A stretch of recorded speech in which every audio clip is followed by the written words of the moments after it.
بريطانيا احتلت اليمن الجنوبي وأرادت ترتحل تحتل اليمن الشمالي، فقام أحد القضاة والعلماء والكبار والشعراء اسمه يحيى بن محمد الإرياني،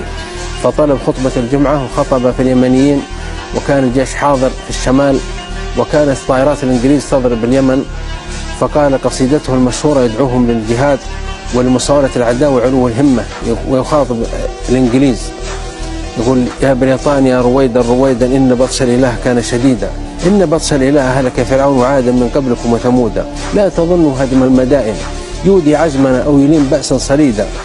إن تبيدوا من البيوت بطياراتكم ما غدا لدينا مشيدا، فلنا في الجبال تلك بيوت صنعتها أجدادنا لن تبيدا، فالنزال النزال، يقول الطيارين كنتم رجالا انزلوا في الأرض،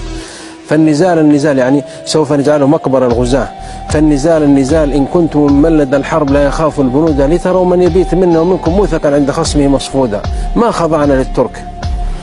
يقول الدولة العثمانية ما احتلتنا وهي دولة مسلمة، ما خضعنا للترك مع قربهم في الدين منا، فكيف نرضى البعيدة ونهم في الأنام أشجع جيش فسألوهم هل صادفونا فهودا، أفترجو إنكلترا في بلاد الله تبا لسعيها أن تبيد كذبت والإله،